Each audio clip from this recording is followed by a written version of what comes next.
Hey David, okay, let's start off with telling me a little bit about how you heard about IBOGAINE and what brought you down for treatment. Sure. I had heard about it on the Joe Rogan show, and like the experience from that account kind of like made me expect it to be something about kind of like going through your past, your history, and I was expecting to maybe work out like maybe some hidden emotional baggage in my life that I was unaware of, thinking that that may have had something to do with like the stress that I was feeling in my life, which is really what brought me down here. But my actual experience on the IBOGAINE was totally different from that. Like I was expecting to go through like history, memories that like had maybe been repressed. I didn't get any of that at all, actually. Like for me, it was much more of a physical sort of letting out of my system, you know. Like I went in so stressed out, like my adrenals were just so shot from like years of stress and like dissatisfaction with the way I'm living my life, what I'm doing, you know, all this kind of stuff. And that just like was wearing on my soul, and I was in a bad spot, you know. And when I heard about IBOGAINE, it's like, alright, if I've tried like most everything else, like I gotta try this, you know.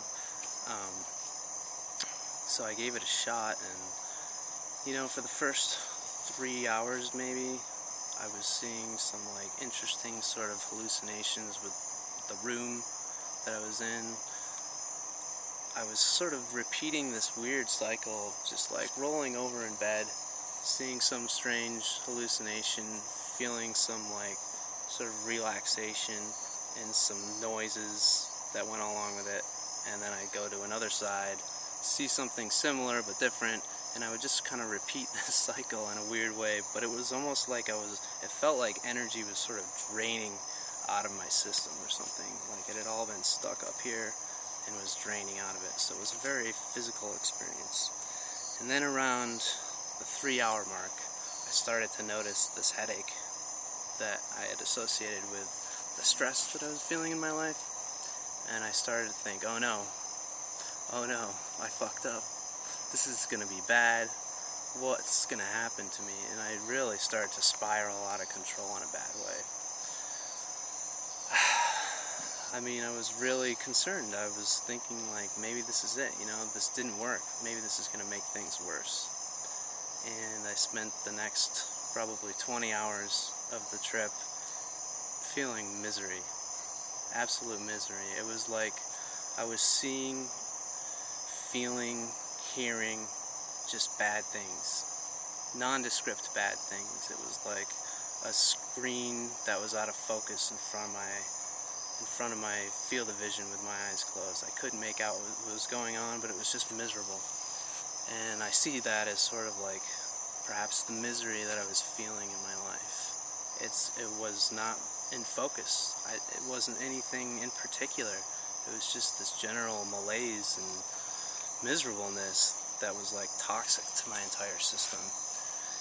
And around the 24-hour mark, it started to let up, and it was like all of that stress and tension had been drained in towards my stomach, and like I was finally processing all of it.